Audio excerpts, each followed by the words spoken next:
Hi, I'm LDS in Medium, and thank you so much for tuning in today. I want to try to bring religion and spirituality closer together, and this is what this pod is all about. I will talk about my own thoughts and feelings as I am both LDS and have spiritual gifts, something that I've had my whole life, but I always thought that it was hard to combine these gifts with my religion. This has torn me into two directions, and I have talked to many people who feel the same way.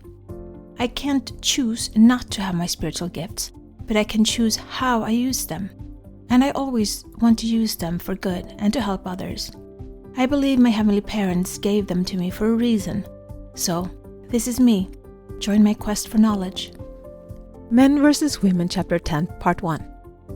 We're almost halfway through the book, Laugh Your Way to a Better Marriage by Mark Gungor now. And this chapter is called Law Number 7, The Law of Love. We all know what this chapter is going to be about, but I feel slightly humble and rebuked just by the title. What is love exactly? It's something I've been thinking a lot about in the past 5 years. Love. This elusive feeling that comes and goes, and is stronger and weaker. Sometimes it's there and sometimes it's not, and it feels slightly different depending on who you feel it towards. I'm curious as to how the author will portray love, so let's dive in. The chapter starts off with the words, I love you. 3 so simple words, just 8 little letters, that we long to hear or dread to hear, and that holds so much power.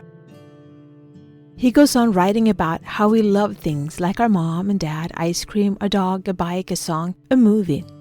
We can love a lot of things, but we don't love them in the same way. It might be hard to really know the difference to the different kinds of love there is out there. But Mark has divided love up into different categories, the first one being affectionate love. Affectionate love is the warm feeling of tenderness for another person. It is a momentary sense of endearment that you have in response to the innocence or sweetness of another. End of quote. What to remember with this kind of love is that it's fleeting and momentarily, which is why it comes and goes. I've heard that you should remember all the good stuff that has been in a marriage.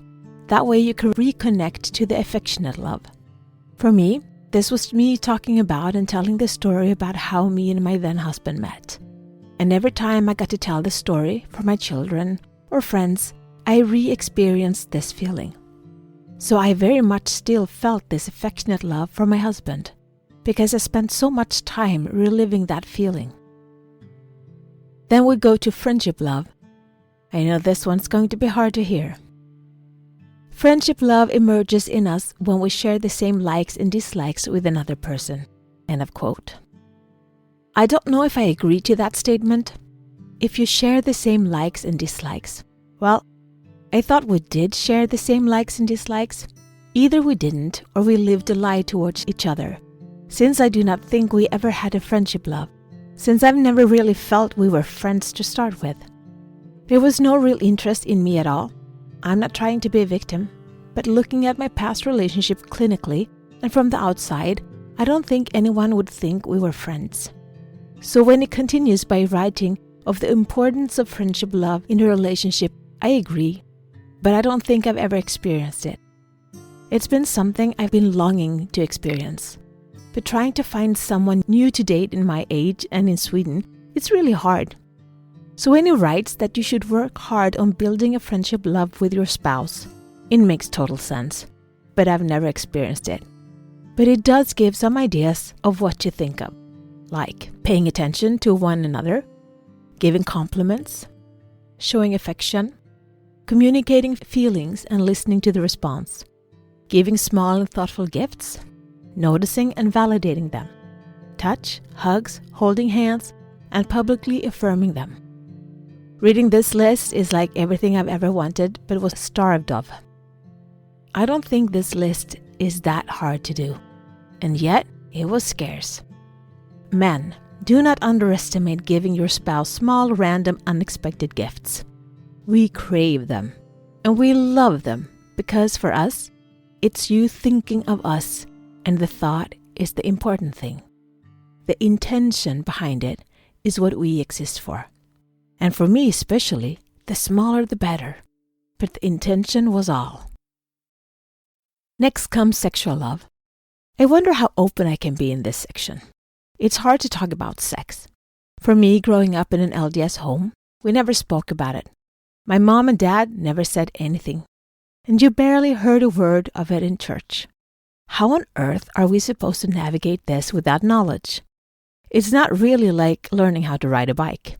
It can involve a lot of feelings, and I think our church culture has a lot of rules and regulations about sex or lovemaking. And there's a lot of shame involved, and judgment. At least, that's how I experienced it growing up in the 70s and 90s in Sweden.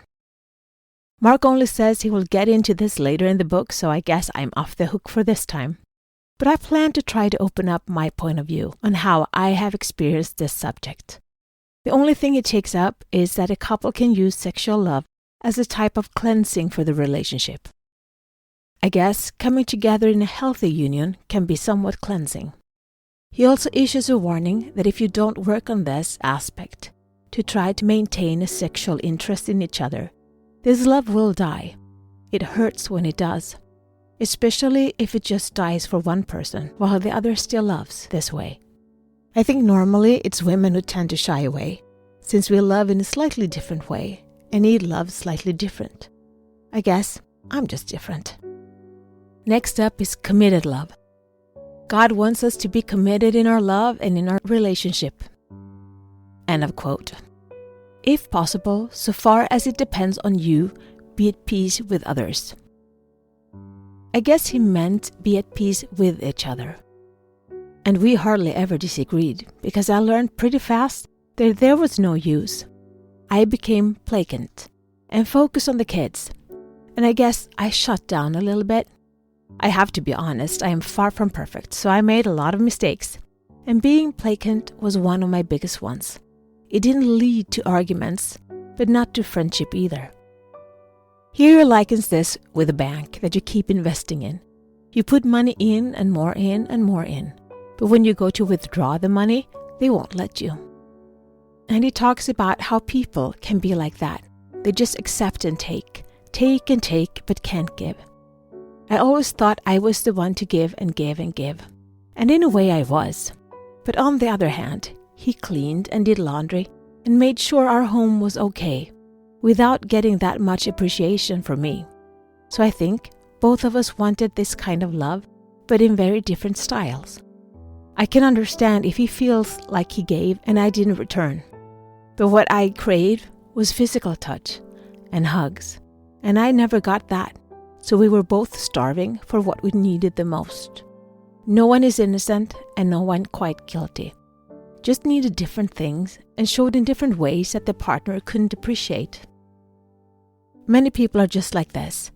They have deposits only, no return stamped on their relationship forehead.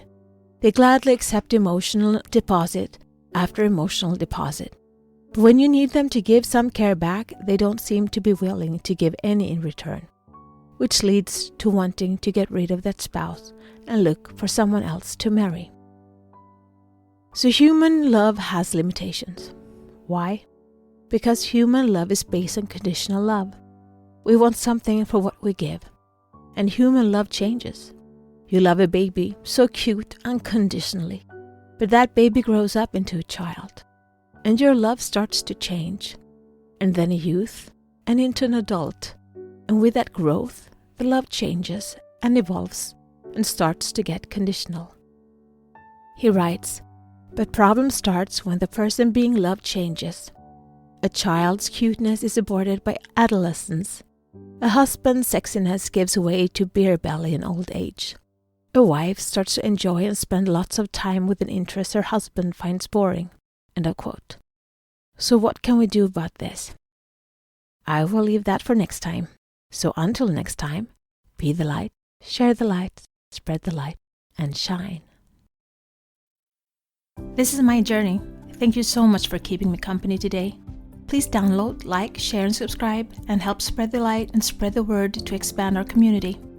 Let's bring more love, peace, and unity to this world. Take care of yourself and your loved ones. Always be grateful, kind, and loving. Be brave and remember to step out of your comfort zone and smile.